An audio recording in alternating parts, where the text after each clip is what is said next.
When we think of a Karate Kid movie, there is the same basic premise and outline stemming from the original Karate Kid into the Jackie Chan and Jaden Smith remake through Cobra Kai and into Karate Kid Legends. There is the same outline. A high school aged teenager moves from their city into a new city, doesn't know anyone, struggles to make friends, only comes across a young girl of similar age that they are interested in, but the girl's ex-boyfriend turns out to be a karate master who is trained at a rival dojo. In the original movie, The Karate Kid, starring Pat Morita and Ralph Macchio, the film on its own merit and its own premise is enough of a unique basis for the film to be a major hit. In the Jackie Chan remake, it shifts it by moving the teenager from America to China, and as a result is a fresh enough feel for the film. In Cobra Kai, it shifts the perspective on who the villains and heroes are and makes the universe incredibly grey to the point where we don't know who we are meant to support. However, with Karate Kid Legends, which brings back both Ralph Macchio and Jackie Chan and pays a lot of respect to Miyagi, the film does not in any way enhance upon this premise in the ways that these previous entries have done so. And in my opinion, out of the four main entries, this is by far the worst in my opinion and is a major letdown given that I felt like this film had a chance to be massive. Martial arts movies aren't particularly major these days, but they are clearly still endearing in some way. The John Wick franchise is proof of that, and the failure, in my opinion, on this movie to deliver something that is worthwhile and entertaining is a major disappointment to both me and I'm sure to other fans of the Karate Kid franchise. Given that the movie takes on a fresh location that hasn't been seen in the franchise before, we would have expected a lot of freshness. Taking place in New York City, this offers a lot of unique avenues that can't be explored in a Beijing setting or an LA setting. On many occasions in the film, it does utilize the city, and it is one of the best parts of the film, is when we get to see a lot of the city. However, that is the only fresh part of this. Other than that, the film is incredibly by the books and follows the execution of the previous franchise entries. Now, unfortunately, in my opinion, I don't believe you can follow the 1980s. You have to include some freshness. You have to modernize this franchise in order for it to become worthwhile. You cannot, as the writing suggests you can, make the villain of this movie just be an 80s villain who is incredibly evil and has no worthwhile about him. That isn't the kind of villain we have now in 2025, and it's not the kind of villain that the majority of audiences are interested in seeing.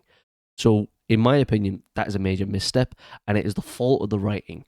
And the majority of this movie, in my opinion, falls on the fault of the writing. It is poorly written, it has heavy exposition, particularly early on. Characters aren't believable, and neither are their relationships with each other. The relationships in particular feel incredibly forced, mainly the relationship between Ben Wang, the main Karate Kid, and Sadie Stanley, his love interest. The relationship between the characters essentially develops from 1 to 100 in a matter of seconds, going from hi, nice to meet you. Hi, nice to meet you. Do you want to go on a date? That is essentially what happens in about 2 scenes, if less than that. And it really just feels forced and wants us to feel as if this is the Karate Kid. You are watching Karate Kid. Don't criticize us because you love those previous movies, so surely you're going to love this movie. Whether it is the writing or the actors, I am not convinced in any way that these two characters have any chemistry, have any interest in actually seeing each other than when the camera hits record. I also seriously doubt the unwise decision, in my opinion, to market this movie entirely around Jackie Chan and Ralph Macchio, which is smart in the sense that that is what we are coming to see. The studio, the director, the writer, the editor, everyone else knows that that's who we're coming to see. And yet they are basically only in the final 30 minutes of the movie. Jackie Chan appears briefly. Ralph Macchio, a young Ralph Macchio, appears briefly at the start of the movie. But they aren't here consistently. They aren't here throughout the movie. And I would understand it if the film, goes 30 minutes and then introduces them. All right, fair enough. We have to get to know Sadie Stanley and Ben Wang. But they are in it basically from the hour mark, and the film is an hour and a half long. We see them for about 30 minutes of this film. It's not worthwhile, and it is only going to lead to major disappointment in this film. This makes it incredibly clear that this film is just a cheap cash grab, that they are hoping to cash in on the names of yesteryear's Karate Kid legends. And whilst I understand it and I'm here for it in a sense, if you can handle that in a respectful manner, I'm not in favor of it when it just comes across as, wasting my time and is actually kind of disrespectful to those characters, that, you're living off of their name, but you don't actually give them the time that they have deserved and the time that they as characters need to truly be fleshed out. It's just incredibly weird to me to do that, considering you know that your audience is going to hate that decision, and yet you went ahead with it anyways. And it also shows a severe lack in the likes of Sadie, Stanley, Joshua Jackson, and Ben Wang, in the fact that you aren't pushing them whatsoever in the marketing for this movie. So we know as an audience that they aren't good going into this. And I have to be honest, I don't think any of them are particularly good. Ben Wang, I'm willing to give some sort of leniency because I believe that maybe English is his second language, but he's all over the place. Nothing is convincing. I don't believe that he is that good at karate or kung fu. All of his lines are essentially to convince me that he's this down on his luck sort of guy, when actually I don't believe he's doing that badly, which Ralph Macchio isn't, Jaden Smith isn't. Both of those guys are down and out. And Ben Wang, in my opinion, never convinces me that he is on that level. Sadie Stanley just basically shouts and screams in this movie, and not like in a horror movie, like, oh my god, what's happening? But in a way of like, she just talks very loudly. She talks like this the entire movie, and if I talk like this, then that means I am acting. And it's very annoying, and I don't know what the impetus was for doing that, because it just makes her unlikable every time she's on screen. She's almost played like a shrew. She constantly is getting in the middle of Ben Wang and someone else, whether it's Ben Wang and Jackie Chan, Ben Wang and Ralph Macchio, Ben Wang and Joshua Jackson, who plays her dad.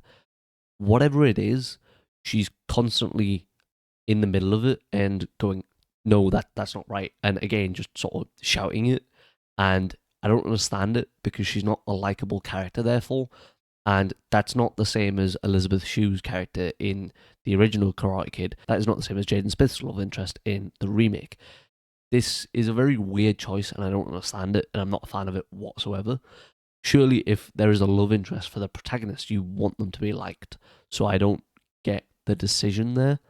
As you would expect, the best characters and acting in the movie comes from Jackie Chan and Ralph Macchio. Although I have to be honest, I feel like Macchio is massively honing it in.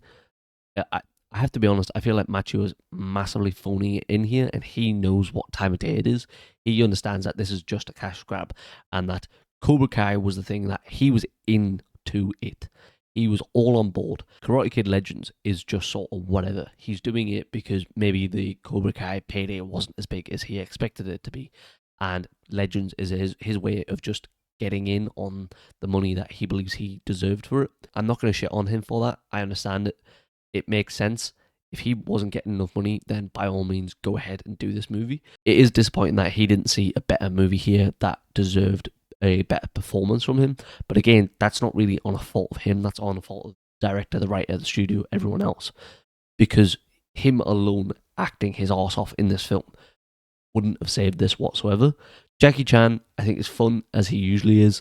He delivers a lot of the comedic moments in this film, and he's probably the best character in the film for me. But again, too little too late. He's in the final 30 minutes, really. There isn't enough here for him to save the movie. There isn't enough here for me to go, oh yeah, it's great because of him. And that's disappointing for both of them. The majority of the screen time here should have clearly been Macchio, Chan, and Ben Wang. And Ben Wang is at his best when he is alongside those two. Much like having a Shifu and a sensei, they guide him in how he should act on screen. And when they're not there, that is when he is at his weakest. The writer and the director understand that we are not here for Sadie, Stanley, Joshua Jackson, any of these characters. We are here for the legends and to see them train in new karate. So what is the point in wasting the time of the film and the audience and everyone else in exploring his new relationship? Just put it in there, spend little amount of time, establish the outline, and then let's move on. What is the impetus for spending the first hour on that premise? It doesn't make any sense. And it doesn't in any meaningful way expand on the existing premise in a way that I go, oh, okay, I can see why you've stepped away from it. Fair enough. I get it. I would have preferred to see another reincarnation of that original premise and that original execution. A blanket remake would have been better than whatever this is, if I'm being honest with you. Finally, the directing is weird to me because the first sort of 20 minutes and then the final 20 minutes has a lot of style to it, and it clearly feels inspired by the likes of Tekken and Street Fighter. But then the middle of the movie just gets rid of that whatsoever. There's no graphics, cartoons, anything like that, and I don't understand it. There's screen wipes for the first 20 minutes and the final 20 minutes. That just isn't in the middle of the movie, and I don't understand that. That would have added a significant amount of style that this movie is lacking, and it would have brought in a new audience that goes, I like Tekken, I like Street Fighter, yeah, I'll go and watch this movie. And it's just not there. I don't understand what the impetus is for having it for, say, 40-45 minutes, but not the other 40-45 minutes. It's a very strange choice to bookend it and just leave it out of the rest of the movie. I can't work out if that was a studio decision or a director's decision, but either way, I think it's such a waste of a unique style. And then finally, the film chooses to show us a lot of New York City. The final tournament, the Five Boroughs, takes place on a skyscraper, which I think is a unique and really cool choice. And yet this only sort of happens maybe 2 or 3 times where we are shown a lot of New York City, and the times when it does happen is some of its best bits.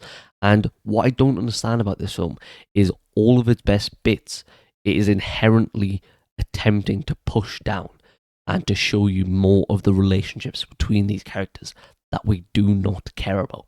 And I don't get it. I don't understand this decision.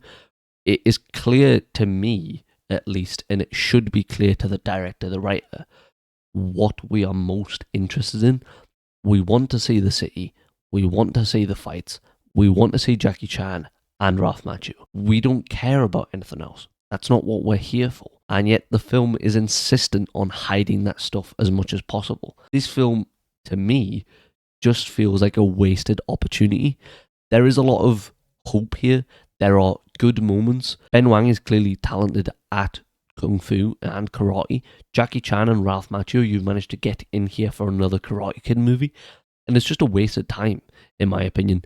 It feels like a serious missed opportunity where you could have really built this into a staple of 21st century cinema. You already had a major success twice with Karate Kid the remake, and Cobra Kai. You phoned it in. Now, this is your time to really push for it and go for it. And it just doesn't. It fails at every turn. And what I would really hate is if I was a Cobra Kai fan and then I went and seen this because Macchio was in it, and it just sort of ignores Cobra Kai. There is one mention at the end where Johnny Lawrence pops up, and that's it. And he isn't in the rest of the movie. There is no mention of Cobra Kai. There is no mention of any of that stuff. And yet it is insistent that this is in the Cobra Kai universe. It is all in the same universe. Cobra Kai is one of the most popular TV shows of the last 15 years. And you are living on its legacy. And yet you are insistent on ignoring it. It feels disrespectful to that show and its fans. And I'm really not a fan of that. There's a missed opportunity here. I was really expecting better from this. And I'm really, really disappointed in everything that went on with this movie. You know, ultimately, if you're going to go and say anything, from what I've heard, go and see Lilo and Stitch, go and see Friendship, because this movie is not worth it. I'm really disappointed in it, because I thought this was a unique opportunity for karate movies and fighting and martial arts movies to come back in a big way, and it just doesn't hit it whatsoever. So, I'm really disappointed. Thank you for watching. Like, comment, subscribe.